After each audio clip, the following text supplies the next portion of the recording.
믿음의 주요 또 온전하게 하시는 이인 예수를 바라보자. 그는 그 앞에 있는 기쁨을 위하여 십자가를 참으사 부끄러움을 개의치 아니하시더니 하나님 보좌 우편에 앉으셨느니라. 이 시간 또 저희를 거룩한 주일을 허락하여 주셔서 주님 앞에 나와서 예배드릴 수 계신 것 감사하고, 특별히 한 주간 동안 살면서 온전히 주님의 주님 되심 앞에 끼어있지 못하고 환경과 상황에 매몰되어서 내 욕심이 주인되고 내 자가 주인되어 살았던 그런 육신적인 시간들을 회개함으로 주님의 보혈로 우리의 영혼을 깨끗이 씻어주셔서 오직 주님께서 기뻐 받으시는 그런 영혼, 주님께서 기뻐 받으시는 예배가 되도록 다 함께 기도함으로 주님 앞에 나아가겠습니다. 하나님 아버지 감사합니다.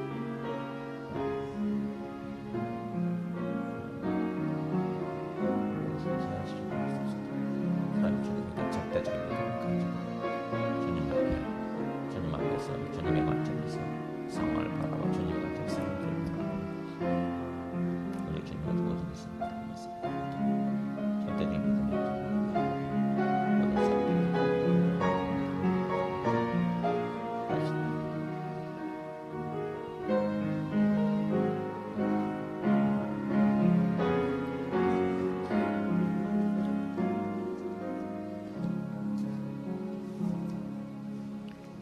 만일 우리가 우리 죄를 자백하면 그는 미쁘시고 의로우사 우리 죄를 사하시며 우리를 모든 불의에서 깨끗하게 하실 것이요.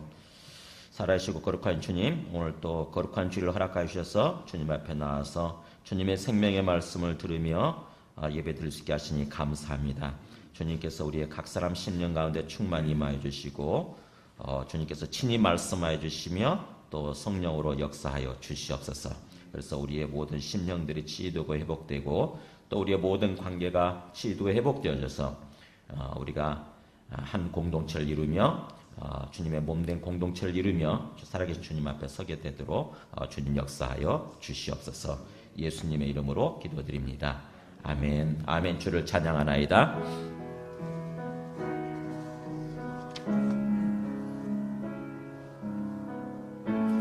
가사에 우리의 마음을 실어서 올려드리겠습니다.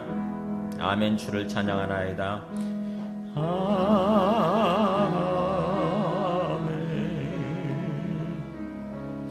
주를 찬양하나이다. 아멘. 아멘.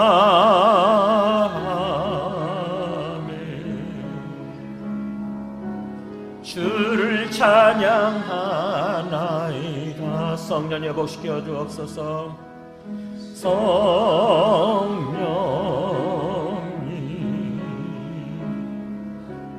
회복시켜 주옵소서. 아멘. 성령님 치유하여 주옵소서. 치유하여 주옵소서.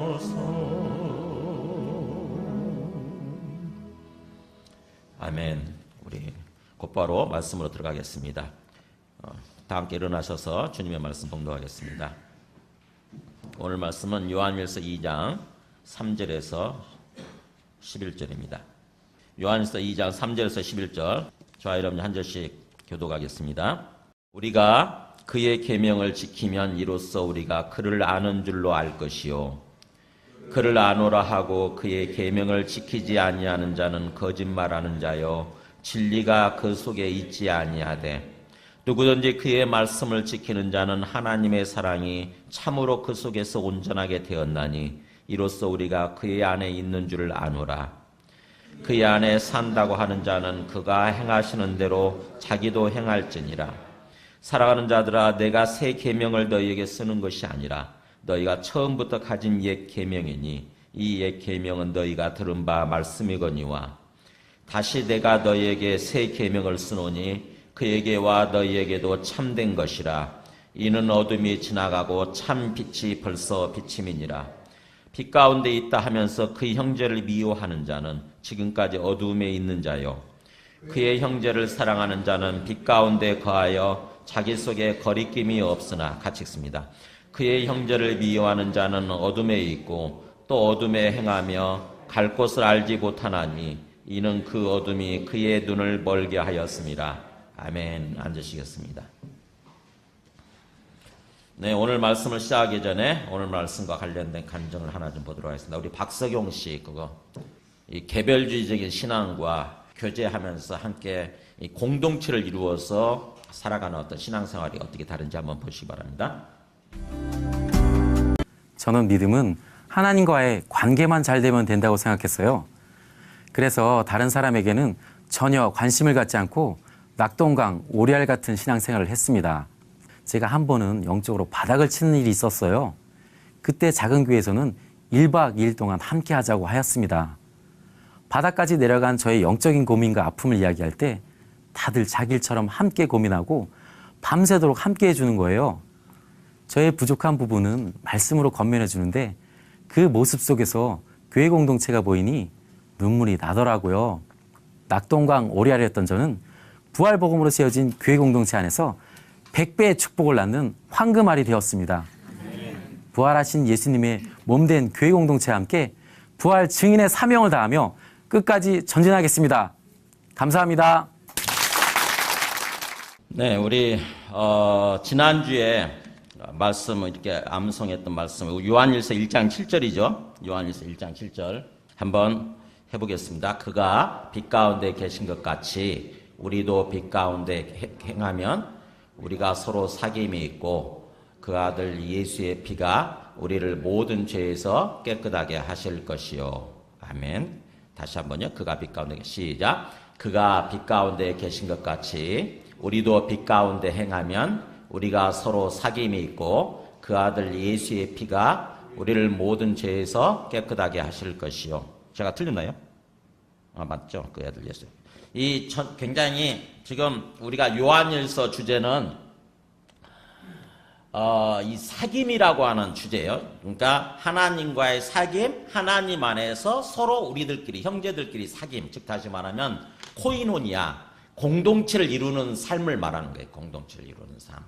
그러니까는 아까 우리 간증에서 얘기했다시피 그냥 나달 신앙, 개별주의 신앙이 아니라 서로 관계 속에서 신앙생활 하는 거예요. 서로 간에 교제하면서. 주님께서는 확실하게 성경 말씀을 통해서 그 부분을 얘기하거든요. 근데 우리가 이 세속화되는 어떤 그 현대화의 흐름은 뭐죠? 현대적인 흐름은 그 반대예요.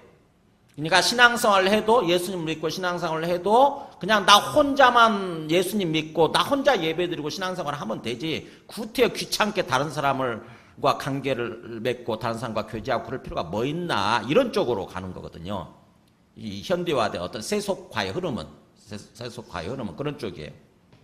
그러다 보니까 우리가 대형교회로 몰리는 이유도 그게 편하거든요. 대형교회로 가면은 군중 속의 고독이라고 그러잖아요. 그야말로 아무도 간섭하는 사람 없고 내가 예배에 나오든지 안 나오든지 빠지든지 어쩌든지 아무도 몰라요. 그냥 내버려 두거든요. 그러니까는 대형교회 가면 그게 편하니까 가서 졸다 와도 상관없고 아무도 안 보고 뭐라 그러는 사람 없고 그러니까 대형교회 이렇게 몰리는 거예요. 이게 이 세속화입니다. 세속화. 근데 성경에서 말씀하는 우리의 신앙생활은 그게 아닌 거죠. 이 하나님과의 수직적인 관계뿐만 아니라 수평적인, 우리 십자가로 얘기할 수 있어요. 하나님과의 수직적인 관계뿐만 아니라 수평적으로 다른 사람들과의 관계까지도 이게 이루어져야 되는 거거든요. 그래야 온전한 신앙이 되는 거예요. 하나님과 수직적인 관계에서 제대로 서 있고 그 다음에 수평적으로 다른 사람들과의 서로 사랑을 나누는 어떤 그런 교제 관계가 이루어져 있고 그래야 온전한 신앙이 되는 것입니다. 그러니까는 그게 사귐이에요. 사귐. 이 요한일서의 핵심적인 어떤 그 주제는 사귐입니다. 사귐이 코이노니아, 공동체예요. 그래서 이 사귐이 있으려면은 지난 시간에 그랬죠. 그가 빛 가운데 계신 것 같이 하나님이 빛 가운데 계신 것 같이 우리도 빛 가운데 행하는 거예요. 1차적으로. 우리가 이 사귐이라고 하는 게 영생의 삶이거든요. 다른 말로 얘기하면은 하나님과 교제하면서 교통하면서 살아가는 영생의 삶.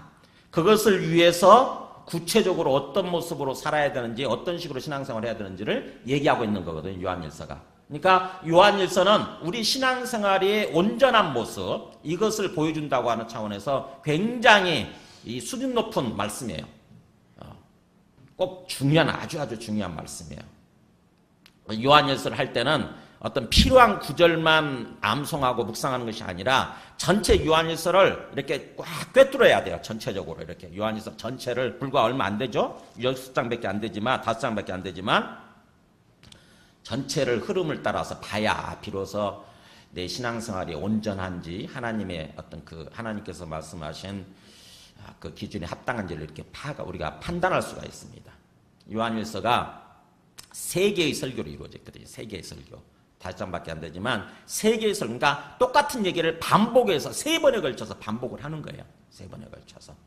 그래서 우리가 그렇게 사귐, 즉 하나님과 함께 사귀는, 또 하나님 안에서 함께 사귀는 그런 영생의 삶을 살아가려면 먼저 빛 가운데 행해야 된다고 하는 거죠. 하나님은 빛 가운데 계시기 때문에 우리가 빛 가운데, 어둠이 아닌 빛 가운데, 즉 다시 말하면 계속 죄를 저지르면서 사는 것이 아니라 죄로부터 자유로운 모습, 죄로부터 깨끗해진 모습으로 살아야 된다고 하는 거죠. 물론 그것은 믿음으로 말미암아 가능해져요. 주님에 대한 절대적인 믿음이 있을 때 자연스럽게 빛 가운데 살아가게 되는 거지, 믿음이 없으면서, 주님을 믿는 믿음이 없으면서 내 힘으로, 내 의지를 가지고 나는 죄를 안 지어야 돼, 내가 빛 가운데 행해야 돼, 막 이렇게 자기 의지를 갖고 하면은 될까요? 안 될까요?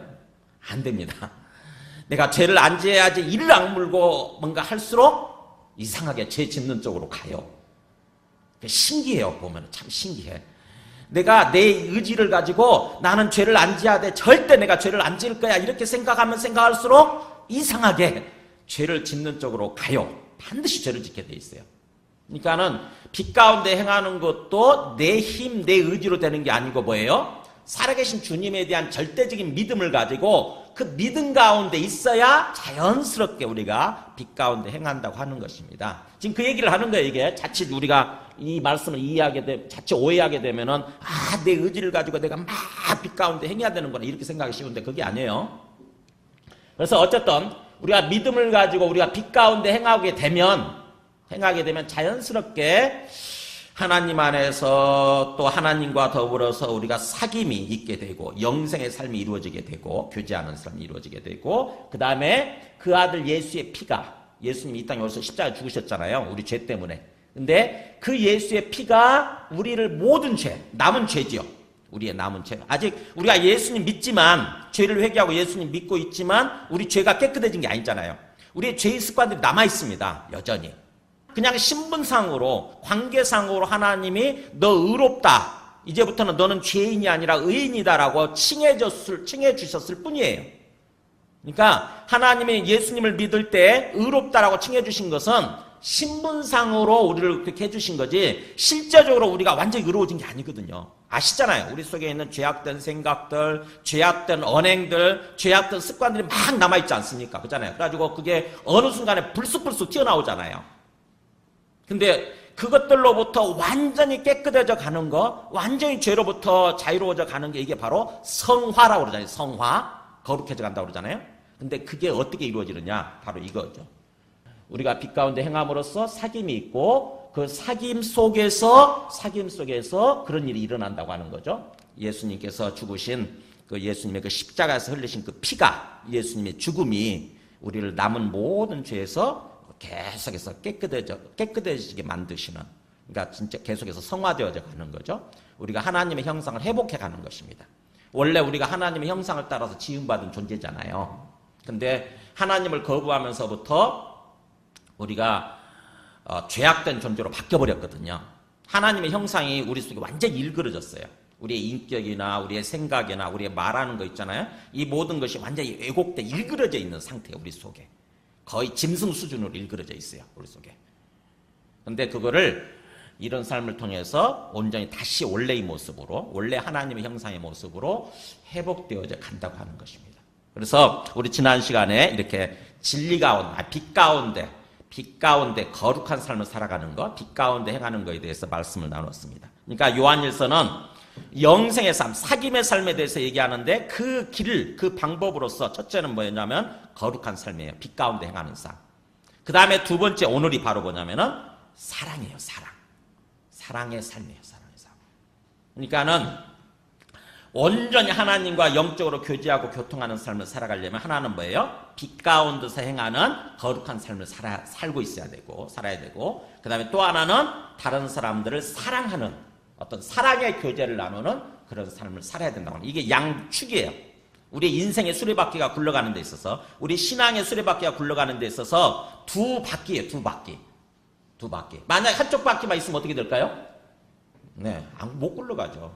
우리 신앙의 바퀴가 굴러가지 못해요. 진전이 없어요. 발전이 없어요. 한쪽만 있으면. 나는 빛 가운데 행하려고 하는 삶은 있는데, 빛 가운데 행하고 있는데 내가 사랑하는 삶이 없다. 내가 다른 사람들과 교제 관계를 맺고 다른 사람을 사랑하는 삶을 살고 있지 못하다. 그러면은 지금 멈춰 있는 것입니다. 한쪽 굉장히 힘든 상태예요. 굉장히 힘든 상태, 우리 인생이 굉장히 힘든 상태 되는 거죠. 물론 두 바퀴 다 없으면 당연히 안 굴러가고 완전히 멈춰 있는 상태지만. 그래서 오늘 말씀의 주제는 형제를 사랑하라 그러는 거예요. 형제를 사랑하라.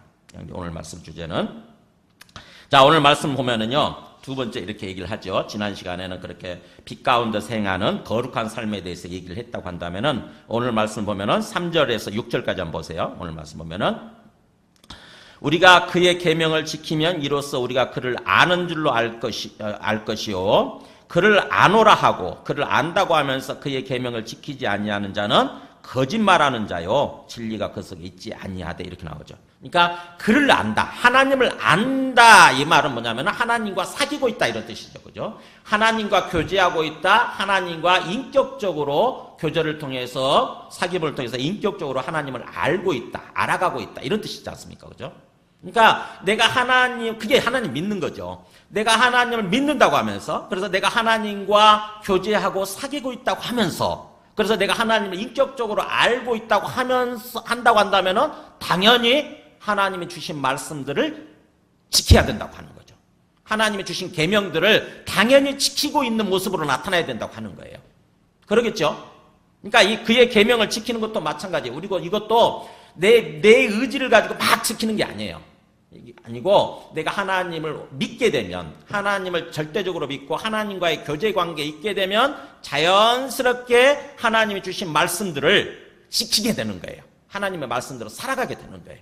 그러면 하나님의 말씀대로 살면 더욱더 뭐예요? 하나님을 더욱더 알게 되는 거죠. 더욱더 하나님을 더욱더 가까이 알게 되고 하나님과 친근히 알게 되고, 그러면서 5절에 나오죠. 누구든지 그의 말씀을 지키는 자는 하나님의 사랑이 참으로 그 속에서 온전하게 되었나니.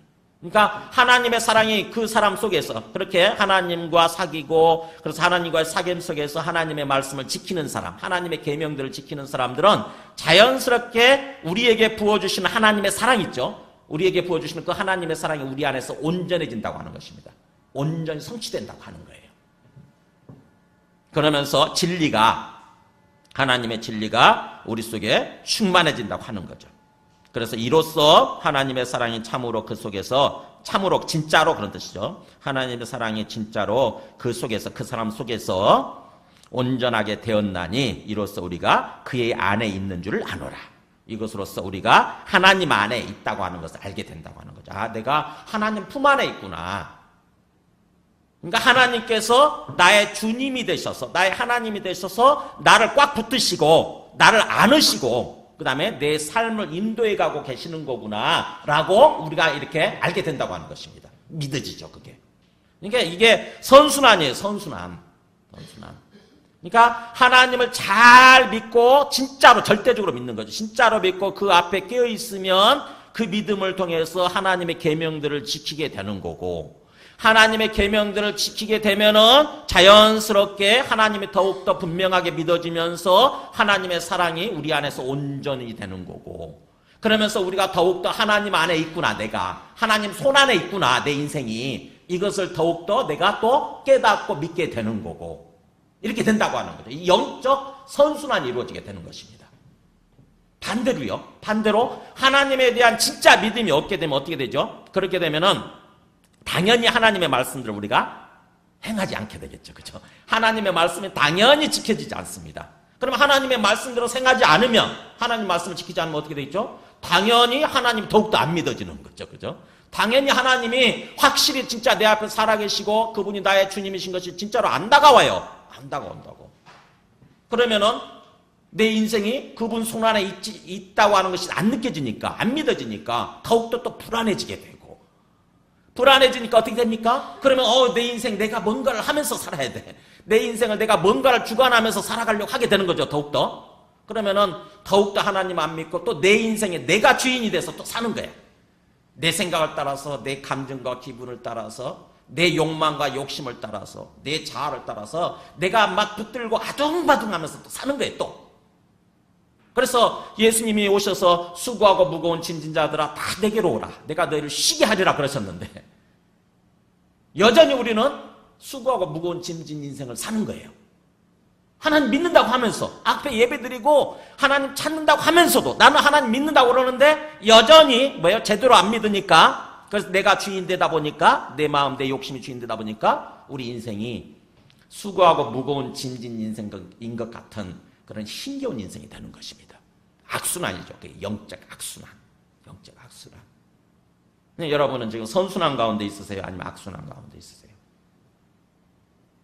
여러분이 만약 객관적으로 하나님 앞에서 객관적으로 한번 대답을 해보세요. 우리 앞에 계시는 주님 앞에 객관적으로 내가 지금 선순환 가운데 있는 건가? 아니면 악순환 가운데 있는 건가? 만약 악순환 가운데 있다고 한다면 어떻게 해야 될까요? 네. 선순환 가운데 있는 사람은 자연스럽게 돌아가면 되지만, 자연스럽게 그냥 그들 지금처럼 하는 것처럼 지금처럼 믿고 살면 되지만, 악순환 가운데 있는 사람들은 그걸 끊어야 돼요. 이 악순환의 고리를 끊어야 돼요. 그 힘이 참 쉽지 않습니다. 악순환의 고리를 끊기 위해서는 정말 주님 앞에 딱 결단하고 주님을 믿는 믿음이 필요해요. 그럴 때 자연스럽게 진짜 주님이 믿어지기 시작하면 자연스럽게 이제 선순환으로 돌아섭니다. 주님의 말씀을 지키기 시작하고, 그러면 그럴수록 더욱더 주님이 확연해지고 진짜로 내 앞에 살아계시는 주님이 선명해지는 거예요. 그러면서 내 인생이 내가 주님 손 안에 있구나. 정말 주님께서 주관하시고 인도해 가시게 되는 거구나. 이걸 깨닫게 되는 거죠. 그래서 6절에 그랬죠. 그의 안에 산다고 하는 자는, 즉 하나님 안에서 산다고 하는 자, 하나님을 믿고 하나님 안에서, 즉 하나님과 사귀고 있고 하나님을 안다고 하는 자죠. 하나님 안에서 산다고 하는 자는 그가 행하시는 대로, 하나님이 행하시는 대로 자연스럽게 자기도 행할지니라. 이렇게. 그러니까는 이것을 통해서 정말 내가 하나님의 말씀, 하나님이 행하시는 것은 하나님의 말씀대로죠. 하나님의 말씀대로 내가 살고 있는지, 그래서 더욱더 하나님이 내 앞에 하나님이신 것과 내 앞에 살아계시는 것과 나의 주님이신 것이, 나의 진짜 주인이신 것이 더욱더 분명한지 한번 스스로 한번 질문해 보시고 답해 보시기 바랍니다. 자, 이렇게 하나님을 안다고 한다면은 하나님의 계명을 지키는 모습으로 나타나야 된다고 하는 거죠. 우리 요한복음 14장 한번 보여주실래요? 요한복음 14장 15절 21절에도 너희가 나를 사랑하면 나의 계명을 지키리라. 주님이 그렇게 말씀합니다. 너희가 진짜로 나를 믿고 나를 사랑한다고 한다면은 자연스럽게 나의 계명, 주님이 말씀하신 말씀을, 계명을 지키리라. 자연스럽게. 그러면서 나의 계명을 지키는 자라야 나를 사랑하는 자니. 그러니까 주님의 말씀을 내가 지키고 있느냐, 주님의 말씀대로 살아가고 있느냐를 통해서 진짜로 내가 주님을 믿고 주님을 사랑하고 있는지가 체크가 될 수 있다고 하는 것입니다. 진단이 될 수 있다고 하는 거예요. 그래서 나의 계명을 지키는 자라야 나를 사랑하는 자니, 그렇게 나를 사랑하는 자는, 주님을 믿고 주님을 사랑한다고 한다면 당연히 하나님 아버지께 사랑을 받을 것이요. 하나님 아버지께서 예수님을, 하나님의 아들을 보내신 거니까. 그래서 하나님 아버지, 아들을 사랑하는 자는 당연히 하나님 아버지께 사랑을 받을 것이고, 나도 그를 사랑하여 그에게 나를 또 나타내리라. 이 선순환이죠. 나타내리라. 진짜 주님이 이 땅에 오신 하나님의 아들이신 것과 내 앞에 지금 살아계시고 나의 주님이시라고 하는 것을 드러내 보여주시겠다고 하는 것입니다. 이게 선순환이에요. 주님을 믿고 주님의 말씀, 주님을 사랑하고, 그래서 주님의 계명을 지키게 되고, 주님의 계명을 지키니까 하나님 아버지의 사랑을 받아서 하나님 아버지의 은혜가 충만히 우리에게 부어지게 되고, 또 주님도 우리를 사랑하셔서 주님이 진짜로 그렇게 살아계신 것과 주님이신 것이 더욱더 우리 앞에 선명해지고 영적 선순환에 들어간다고 하는 것입니다. 항상 믿음이 출발이에요. 믿음이에요. 믿음. 어떻게 믿느냐? 결국에는 예수님을 이 땅에 오신 하나님의 아들로 우리의 주님으로 믿는 건데 어떻게 믿을 수 있느냐? 참 믿기 어렵죠. 그죠? 보통 맨정신으로 믿기 어렵잖아요. 예수님 우리가 똑같은 인간의 모습이신데 그것도 33살 젊은 청년 아닙니까? 혹시 이 가운데 우리 33살 있어요? 우리 시민 형제 몇 살이에요? 아, 시민 형제보다는 나이가 좀 드셨구나. 이 생각해보세요. 33살이면 제 입장에서는 이제 좀 어려 보이더라고. 제가 나이가 들었다는 증거예요. 아, 어쩌면 그렇게 옛날에는 군인 하면은 군인 아저씨 했는데 요즘은 군인들 보면 애기들 같아. 제가 나이가 든 거예요. 근데 어쨌든 33살 생각해보세요. 33살이었던 그 예수님을 이 땅에 오신 하나님의 아들로 하나님으로 믿는다는 게 얼마나 어렵습니까? 그잖아요. 그냥 4대 성인 정도로 믿는 건 쉬워요. 그죠? 훌륭하게 도덕적으로 윤리적으로 훌륭하게 살다 가신 분, 공자님도 그랬고 부처님도 그랬고 마호메트도 그랬고 예수님도 그분 중에 하나라고 그러잖아요. 4대 성인 중에. 이 정도로서만 그냥 인정해주고 믿는 거는 쉬워요. 그죠? 쉬워요. 그래서 인간이니까 그냥. 그런데 문제는 그분을 하나님의 아들로 믿는다는 게 이게 새로운 차원인 거죠. 와, 이 땅에 오신 하나님의 아들, 하나님으로 믿는다? 아, 이게 참 쉽지 않아요. 어떻게 하면 믿을 수 있을까요? 네, 바로 예수님의 부활을 통해서 사도들이 믿기 시작한 거예요. 십자가에 죽으실 때까지만 잘 몰랐는데 부활하신 주님을 보고 예수님을 부활하셨다고 한다면, 죽음을 이기고 부활하셨다고 한다면, 영원히 살아계신다고 한다면, 아, 예수님이 바로 진짜로 하나님의 아들이셨구나 라고 이렇게 믿기 시작한 거예요, 사도들이. 그래서 사도들이 그걸 깨닫고 그 예수님을 전하기 시작한 것입니다. 부활하신 예수님, 그분이 우리 죄를 위해서 죽으셨다라고 하는 그 복음을 전하기 시작한 거죠. 예수님이 하나님의 아들이시다, 하나님의 아들이 이 땅에 오셨다. 그래서 우리가 예수님을 믿을 때 뭘 붙드는 거냐면 항상 부활을 붙드는 거예요. 부활부터 시작해요. 부활부터 시작하는 것입니다. 부활부터 시작해서 곰곰이 생각해 보면은 이게 깨달아지면, 부활의 의미가 딱 깨달아지고 부활의 역사적인 실제구나, 사실구나 깨달아지게 되면 진짜로 예수님을 하나님의 아들로 믿을 수가 있어요. 그래서 예수님 하나님의 아들로 확실하게 믿기 시작하면 그 다음부터 모든 것이 이렇게 선순환에 들어가기 시작하는 거예요. 선순환에. 그래서 제가 여기에 그 사도행전 17장 31절 여기다 붙여놓고 있는 게 그거예요. 그를 죽은 자 가운데서 다시 살리신 것으로 모든 사람에게 믿을 만한 증거를 주셨음이니라. 그러니까 예수님의 부활이 하나님이 모든 사람에게 주신 믿음의 증거예요. 아무리 못 믿는 사람들도 이 예수님의 부활을 제대로 딱 붙들게 되면 맞구나, 이게 맞구나, 예수님이 진짜 하나님의 아들이시구나 이렇게 믿을 수 있도록 하나님이 그렇게 생각하셨다고 하는 거죠. 하나님이. 그래서 이 증거면, 부활이라고 하는 증거면 누구나 예수님을 하나님의 아들로 믿을 수 있다, 하나님으로 믿을 수 있다라고 생각하셔서 하나님이 친히 주신 증거, 이게 부활이라고 하는 거죠. 그러니까 우리가 예수님을 믿을 때 꼭 부활로 시작을 해서 부활의 증거를 붙들고 믿기 시작하는 것입니다. 그분의 모든 말씀에 대해서 묵상을 하기 시작하고 그분의 결정적인 십자가에서 죽으심에 대해서 생각하는 거예요. 그분이 십자가에서 죽으신 것이 우리 죄를 위해서 죽었다는데 예수님이 먼저 믿어져야 그분의 죽음이 믿어지게 되는 거죠. 그래서 우리 죄를 진정으로 회개하고 믿게 되는 거죠. 그래서 예수님을 그렇게 믿는다고 한다면은 주님의 말씀을 지키는 모습으로 나타나야 된다고 하는 거고요. 자연스럽게. 그 다음에 두 번째 보세요. 거기 7절부터 11절까지 두 번째 보면은 그 주님의 계명 중에서 우리가 주님을 믿고 주님과 사귀고 있다고 한다면 주님의 계명 중에서도 특별히 어떤 계명을 지키라고 그러냐면은 보세요. 사랑하는 자들아, 내가 새 계명을 너희에게 쓰는 것이 아니라 너희가 처음부터 가진 옛 계명이다. 그러면서 또 8절에는 다시 내가 너희에게 새 계명을 쓰노니 이렇게 얘기하죠. 옛 계명, 새 계명 얘기해요. 옛 계명, 새 계명 그게 뭘까요? 바로 뭐냐면은 9절에 나오죠. 빛 가운데 있다 하면서 그 형제를 미워하는 자는 지금까지 어둠에 있는 자요, 그의 형제를 사랑하는 자는 빛 가운데 거하여 자기 속에 거리낌이 없으나. 그러니까 뭘 말하는 거겠어요? 옛 계명, 새 계명은 많은 계명 중에서 우리가 예수님 믿고 예수님과 사귀면서 그분의 하신 모든 말씀들, 모든 계명들을 지켜야 되는데 그 중에서도 특별히 강조하는 거, 그게 뭐냐면은 형제 사랑하라고 하는 계명이에요. 계명. 자, 옛 계명 레위기 19장 18절에 나오죠. 레위기 19장 18절에 옛 계명 이렇게 나와요. 옛날, 그러니까 구약 율법에도 내 이웃 사랑하기를 내 자신같이 사랑하라라고 하는 이웃 사랑 계명이 있어요. 율법에도 이렇게 4개도 나온다고. 근데 새 계명에 가서 이렇게 얘기하는 거죠. 예수님이. 새 계명을 너희에게 주노니 서로 사랑하라. 내가 너희를 사랑한 같이 너희도 서로 사랑하라. 사랑하라고 하는 계명을 얘기하면서 여기 있는데도 불구하고 왜 새 계명이라고 예수님이 표현하셨을까요? 새 계명을 여기 빨간 걸로 표시해 줘 보세요. 왜 분명히 옛날에 계명이 있는데 왜 이거를 새롭게 계명이라고 그럴까? 새 계명이라고 그럴까요? 기준이 달라졌어요. 그래, 기준이. 내가 너희를 사랑한 것 같이 이렇게. 전에는 너 자신과 같이 네 몸처럼 사랑하라 그렇게 말씀하셨는데 이제는 뭐라고 말씀하시냐면 내가 너희를 사랑한 것 같이 라고 하는 새 기준을 말하는 거예요.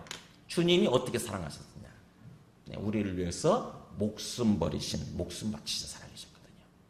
그러니까 우리가 다른 사람들을 사랑하면서 살아야 되는데, 사랑하는 어떤 그 사랑하면서 교제하면서 그런 삶을 살아야 되는데, 그런 신앙생활을 해야 되는데, 기준이 뭐냐면은 그냥 적당히 내 기준에 입각해서 내가 저 사람 사랑하고 있어. 봐, 내가 저 사람 미워하지 않고 있잖아. 이 정도가 아니에요.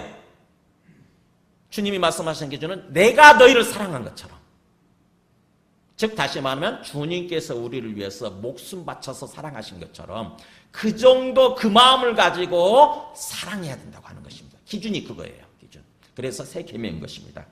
그 기준에 비추어서 우리가 형제를 사랑하는 삶을 살라고 하는 것입니다. 그래야 진정으로 주님과 사귀는 삶을 살고 주님과 함께 교통하면서 교제하면서 살아가는 영생의 삶이 되어진다고 하는 거죠. 그래서 그렇게 우리가 진정으로 9절에서 그랬죠. 빛 가운데 있다 하면서 아까 그 앞에서 얘기한 게 그거잖아요. 1차적으로 빛 가운데 행하라고 그랬죠. 빛 가운데 거룩한 삶을 살라고 그랬어요. 그러니까 기본적으로 우리 신앙생활에 있어서 사실은 중요한 요소가 가장 첫 번째 중요한 요소가 빛 가운데 행하는 삶, 거룩한 삶이에요. 거룩한 삶. 우리가 거룩한 삶을 살지 않으면서 예수님을 믿고 있다, 하나님을 믿고 있다, 이거 말짱 거짓말입니다. 거짓말이에요. 하나님은 빛 가운데 계시고 온전히 죄로부터 자유로운 그런 가운데 있기 때문에 우리가 진정으로 주님을 믿고 있다고 한다면 1차적으로 우리의 어떤 삶의 모습이 뭘로 나타나야 되냐면은 빛 가운데 행하는 모습으로 나타나야 돼요. 거룩한 모습으로 나타나게 돼 있어요. 사실은 빛 가운데 행하는 모습으로. 내가 주님 믿는다고 그러면서 여전히 계속 세상 사람들과 똑같이 그리고 내가 옛날 예수님 믿기 전의 모습과 똑같이 여전히 죄악 가운데서 아무 의식 없이 죄를 행하고 있다. 죄의 습관에서 계속 빠져나오지 못하고 있다. 그러면 내가 주님을 믿고 있느냐? 안 믿고 있는 것입니다. 그거. 그랬잖아요. 앞에서도. 그렇죠? 우리가 빛 가운데 거기에 6절에서 그랬었잖아요. 1장 6절에서. 만약 우리가 하나님의 사귐이 있다 하고 어둠 가운데 행하면 거짓말을 하는 거다. 이게 거짓말. 하나님과 사귐이 있다고 그러면서 사귄다고 그러면서 어둠 가운데 죄악 가운데 행하고 있다 하면은 거짓말하는 거다. 마찬가지로 우리가 그렇게 빛 가운데 있다 하면서 그래서 하나님과 사귐이 있다고 그러면서 9절에서 그랬죠. 빛 가운데 있다 하면서 만약에 형제를 미워한다고 한다면 그러니까 형제를 사랑하지 않는 삶을 산다. 그렇다고 한다면 역시 마찬가지로 우리가 거짓말하는 것이라는 것입니다. 여전히 우리가 어둠 가운데 있는 모습이라고 하는 것입니다. 자연스럽게 우리가 빛 가운데서 거룩한 삶을 살기 시작하면 내 속에 내 주권이 내려놓아지면서 내 마음이 깨끗해지면서 자연스럽게 다른 사람을 향해서 사랑하는 마음이 생겨요. 다른 사람을 향해서 마음이 열려요. 근데 여전히 내가 주님을 믿는다고 하면서 여전히 내가 내 욕심에 사로잡혀 있고 내 내 자아에 사로잡혀 있고 이런 어떤 내가 주인 돼서 살잖아요. 내 마음 속에 내 삶 속에 내가 주인 돼서 살면은 다른 사람들 향해서 마음이 열리지 않습니다. 그러니까 내 마음속에 누가 주인이냐 하는 거죠. 누가 주인이냐. 진짜로 누가 주인이냐. 주님이 주인으로서 살아계신다고 한다면 자연스럽게 다른 형제들, 다른 사람들 향해서 마음이 열리기 시작하고 그 사람들을 사랑하고자 하는 그런 마음이 생긴다고 하는 거죠. 그래서 11절에 그랬죠. 그의 형제를 미워하는 자는 어둠에 있고 어둠에 행하면서 갈 곳을 알지 못하나니. 내가 인생을 어떻게 살아야 될지 아직 그 갈 방향을 잃어버린, 삶의 방향을 잃어버린 그런 모습이라고 하는 거죠. 어둠 가운데 있는 모습인 거고 삶의 방향, 갈 곳을 잃어버린. 그래서 이는 어둠이 그의 눈을 멀게 하였습니다. 어둠에 의해서 우리 눈이 영적 장님이 되어 있는 상태라는 것입니다. 영적 장님. 내가 눈을 벌 떨고 있지만 분명히 뜨고 있지만 내 영적으로 볼 때는 눈이 어두워져 있는 상태. 장님이 되어 있는 상태라고 하는 것입니다. 그렇기 때문에 우리가 이 두 기준, 그러니까 내가 거룩한 삶, 빛 가운데 행하고 있느냐, 그 다음에 내가 이제 다른 사람들을 사랑하려고 하고 있느냐, 사랑하는 삶을 살고 있느냐, 이 두 가지를 가지고 내 신앙이 건강하게 살아있는 신앙인가, 주님께서 원하시는 그런 주님과 함께 교제하고 사귀면서 영생의 삶을 살고 있느냐 하는 것을 체크해 볼 수 있다고 하는 것입니다. 여러분 어떻습니까? 저는 이렇게 말씀드리지만 제가 가장 힘들어했던 부분이 사실은 사랑 부분이에요. 사랑 부분. 이게 말하기는 쉬운데 사랑해라, 우리 사랑해야 된다, 말하기는 쉬운데 진짜 어렵더라고요. 이 부분이 정말 어렵더라고요. 너무너무 어려운 거예요. 여러분도 그렇죠. 어려워요. 우리 성경에서 말씀하는 사랑은 세 가지가 있어요. 하나는 에로스 사랑, 남녀 간의 사랑이 있고, 그 다음에 두 번째는 이렇게 친구들 간의 사랑, 필레오 사랑이 있어요. 필레오 사랑. 우정이죠, 우정. 그 다음에 나머지 하나가 뭐냐면 아가페 사랑이에요. 아가페 사랑. 주님께서 우리를 사랑하신 것처럼 그런 사랑.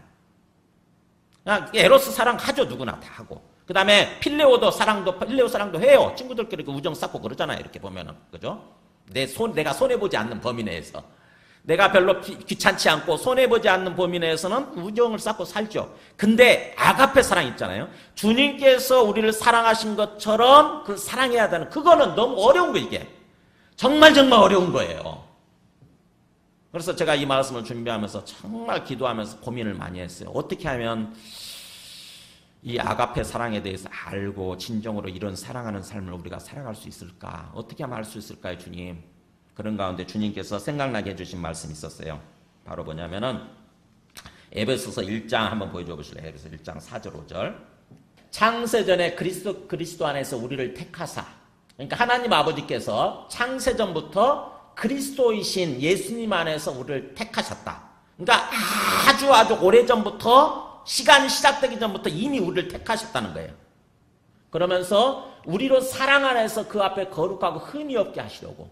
그러니까 우리가 사랑하는 삶 안에서, 사랑 안에서 하나님 앞에 거룩하면서, 세상과 구별된 거룩하면서 빛 가운데 행하는 거죠. 빛 가운데 행하는 모습이면서 흠이 없는 모습이 되게 하시려고 그 기쁘신 뜻대로 하나님이 마음에서 우러나와서 그 자기의 어떤 기쁜 뜻을 따라서, 자기 기쁨을 따라서 우리를 예정하셨다. 이렇게 예정하셨다. 그러면서 예수 그리스도로 말미암아 자기의 아들들이 되게 하셨다. 우리를 하나님의 아들들로, 예수 그리스도를 통해서 우리 하나님의 아들들로 삼아주셨다. 이 말씀을 생각하면서 바로 이거구나, 이런 생각이 들었어요. 어떻게 하면 우리가 다른 사람들을 사랑할 수 있을까? 그것은 바로 뭐냐면은 우리의 사람을 바라보는 우리의 관점을 바꾸는 거예요. 어떤 관점? 그동안에는 내 중심적이었거든요. 내 이기적인 관점에서, 내 욕심의 관점에서, 내 자아의 관점에서 사람을 바라보고 사랑하려고 하니까 이게 안 되는 거야. 안 되죠, 그죠? 안 돼. 내한테 조금이라도 뭔가 내 상처를 주는 것 같다, 내한테 뭔가 손해를 끼치는 것 같다 그러면 그 사람을 사랑할 수가 없어요, 절대로. 근데 이 말씀을 통해서 보니까 하나님이 절대적으로 오래전부터 절대적으로 우리를 선택하시고 절대 예정하시고 절대 선택하셔서 우리를 맺게 해주신 거예요. 우리를 만나게 해주셨다고 하는 거예요. 앞에 있는 사람이 내가 이렇게 선택하고 내가 만난 것이 아니라 하나님께서 우리를 모든 일찍부터 다 하시는 하나님께서 우리를 예정하시고 우리의 삶을 예정하시고 그 다음에 우리를 서로 선택하셔서 우리를 이렇게 만나게 해주셨다고 하는 것입니다. 그러니까 앞에 있는 사람은 뭐예요? 하나님이 지금 만나게 해주신 사람인 거예요.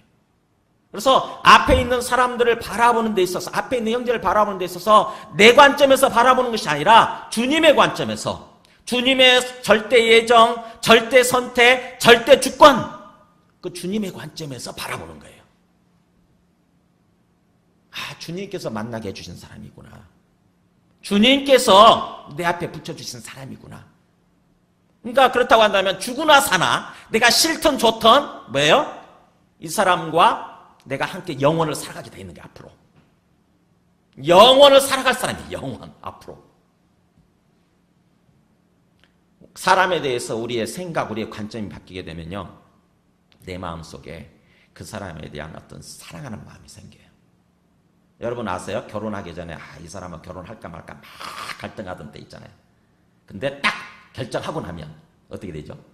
이제 평생 내가 이 사람 결혼해서 평생 살아가야 될 사람인데 결정하고 나면 어떻게 되죠? 신기하게도 사랑스럽잖아요. 그죠? 모든 게 사랑스럽잖아요. 사람의 그게 마음이 바뀌잖아요. 우리가 앞에 있는 사람에 대해서 뭔가 내가 좋으면 저 사람을 사랑하지만 싫으면 언제든지 헤어지면 되고 언제든지 내가 모른 척하면 되고 내가 그야말로 아무것도 아닌 그런 사람이라고 생각이 되면은 사랑을 못 해요. 근데 싫든 좋든 죽으나 사나 하나님이 영원부터 영원까지 우리를 만나게 해주시고 맺어주신 그런 사람이다. 정말 함께 갈 수 있는, 함께 가야 되는 그런 사람이다 라고 이런 생각을 하게 되면 그런 어떤 그 관계라고 생각이 되게 되면은 우리의 생각이 바뀌게 되는 거죠. 그래서 지금의 어떤 상황도 지금 어떤 이렇게 저 사람이 내 앞에 있는 거, 내가 저 사람을 알고 내가 만나게 되는 것도 함께 이렇게 교회 공동체에서 예배드리고 하는 것도 주님께서 허락해 주시고 그래서 주님께서 나에게 만나게 해주신 거다.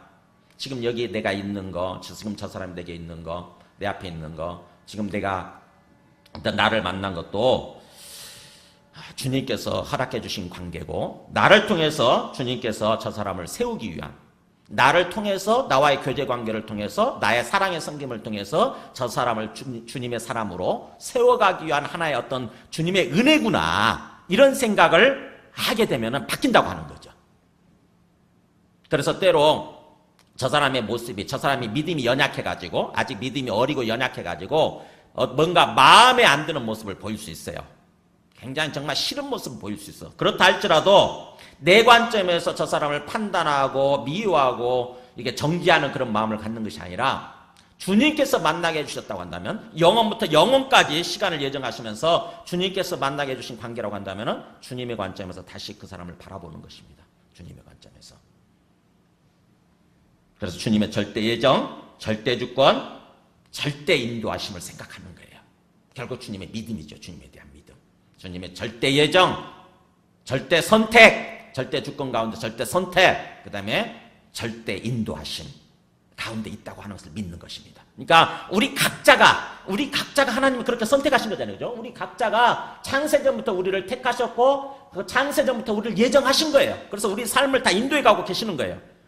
그렇다고 한다면 나 앞에 있는 사람도 마찬가지예요. 내 앞에 있는 사람도 때로 내 마음에 안 들지만 그러나 주님의 인도하신 가운데 있는 거예요. 지금 저 사람이. 주님께서 온전한 구원 가운데로 반드시 그 사람을 세우실 거고 인도하실 거예요. 그런 가운데 지금 우리를 만나게 해주신 것입니다. 나를 만나게 해주신 거예요. 그러니까 우리의 만남도 우리의 관계도 지금 주님의 인도하신 가운데 있는 것입니다. 그 관점에서 사람을 바라보는 거예요. 그래서 사람에 대한 근본적인 관점을 바꾸는 것. 사람을 바라보는 내 관점이 아니라 나의 인간적인 관점, 육신적인 관점이 아니라 주님의 관점에서 바라보는 것입니다.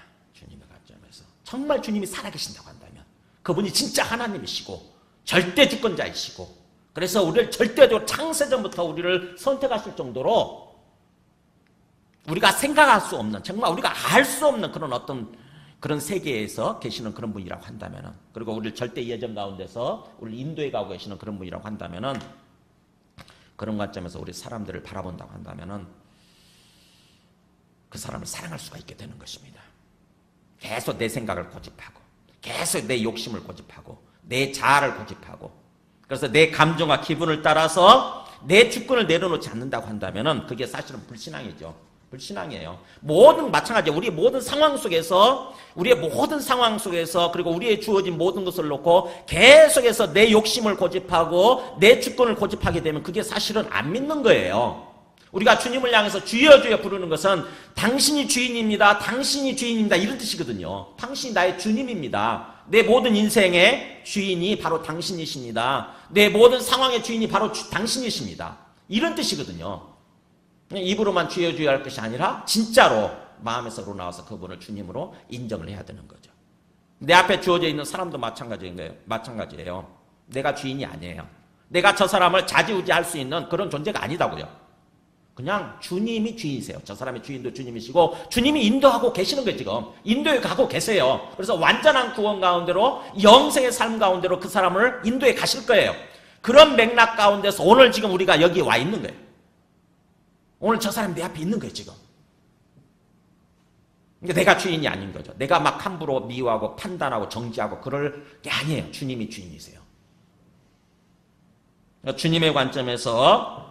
주님의 관점에서 사람들을 바라보게 될 때, 아, 내가 드디어 사랑할 수 있구나.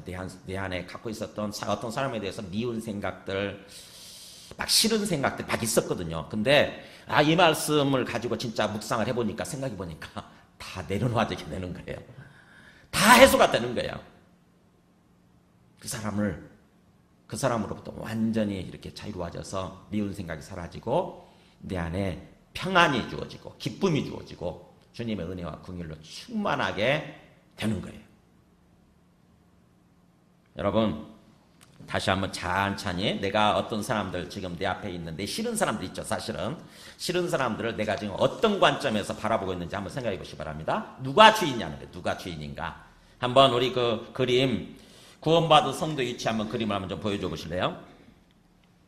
자, 여기 보면은 우리 구원받은 사람들의 위치가 여기 나와요. 이 굉장히 중요한 그림이에요. 레위기 10장 10절을 그림 도표화시킨 거거든요. 레위기 10장 10절.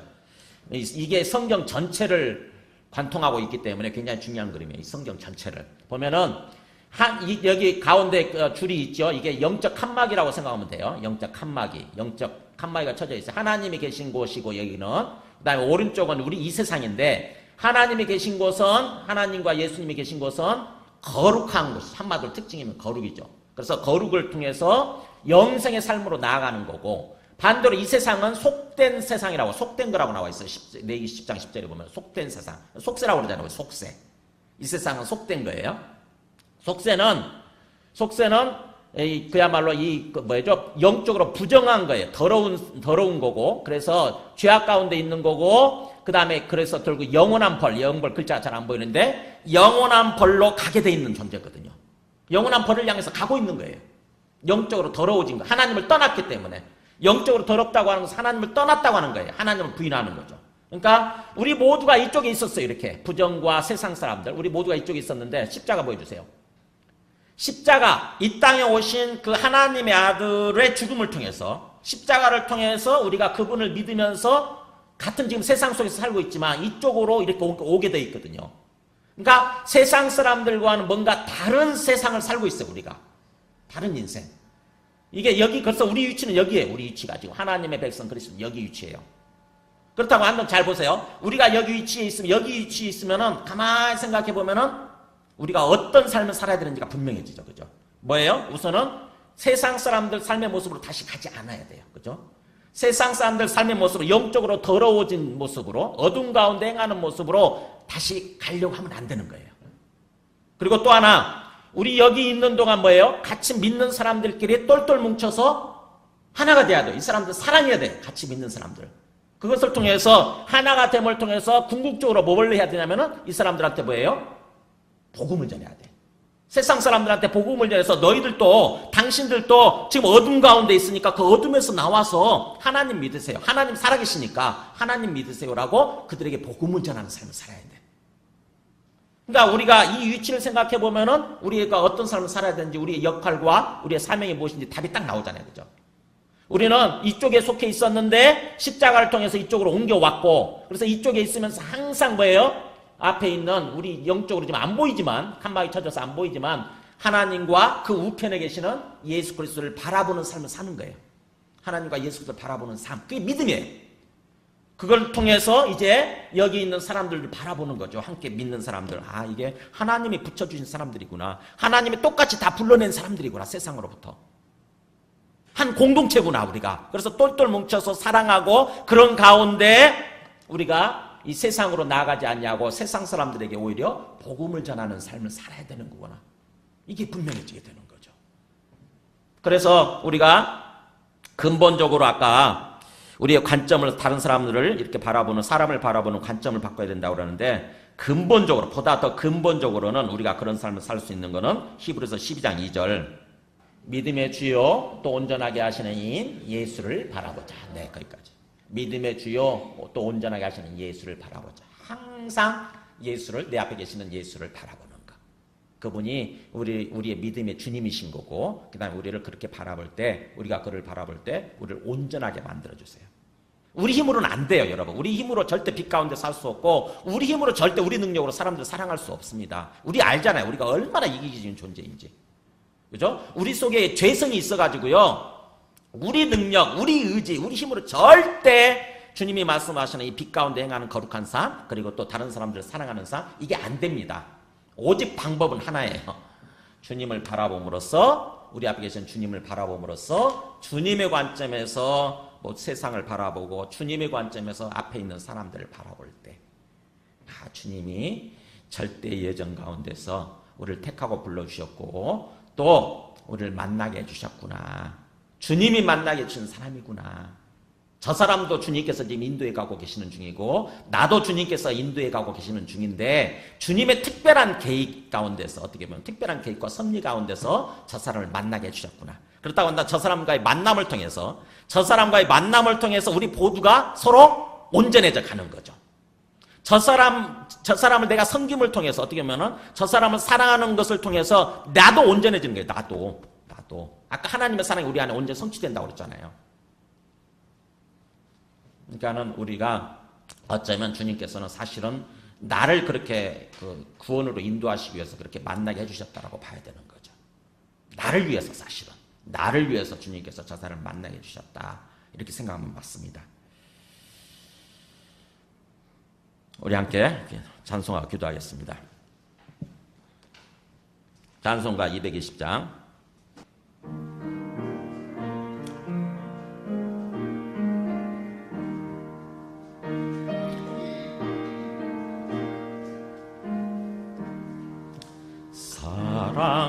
사랑하는 주님 앞에 형제자매 한자리에 크신 은혜 생각하며 즐거운 찬송 부르네. 내 주 예수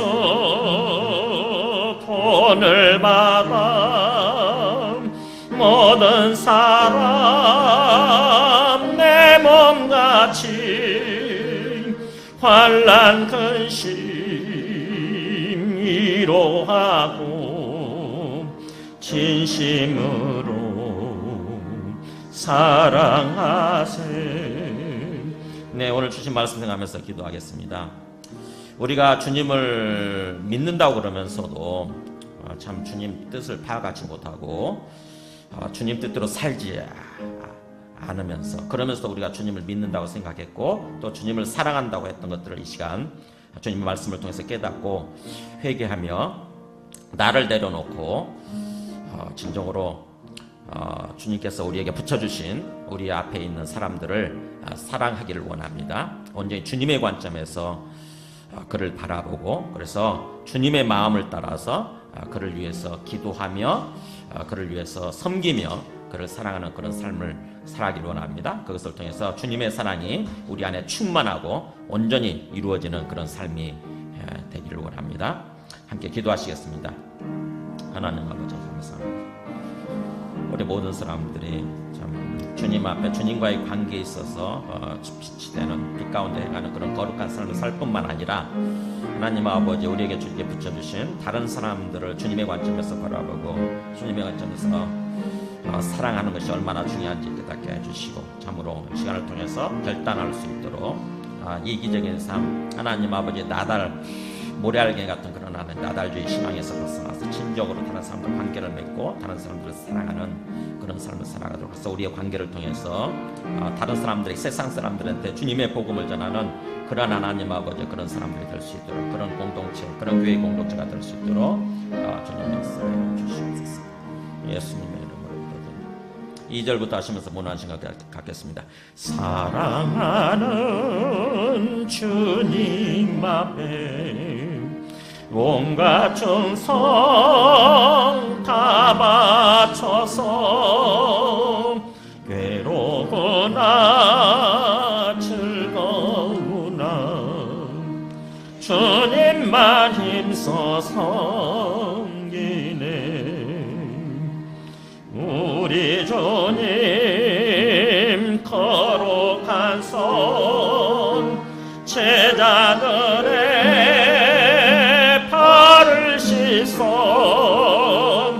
남성에는 총의 돌을 몸속에 보이셨네. 지금 이 땅에 오셔서 우리 죄를 위해서 죽으시고 또 죽으실 뿐만 아니라 부활하셔서 항상 하늘에 오르셔서 항상 우리의 주님이 되셔서 우리를 지켜보시며 우리의 삶을 인도해 가시는 예수 그리스도의 은혜와 하나님 아버지의 크신 사랑과 성령님의 내주 감화 감동 충만하시는 청이 오늘 말씀을 따라서 진정으로 우리가 하나님과 사귀는 영생의 삶을 위해서 우리가 빛 가운데 행하며 또 우리에게 주신 형제들을 주님의 관점에서 바라보고 주님께서 우리를 사랑하신 것처럼 그들을 사랑하는 삶을 살기로, 그래서 그 삶을 통해서 주님의 사랑이 우리 안에 충만하고 온전히 성취되는 그런 삶을 살아가기로 다짐하는 모든 심령과 그리고 그 가정과 그 하시는 일들 위에 지금부터 영원토록 함께 하시기를 간절히 축원하옵나이다. 아멘.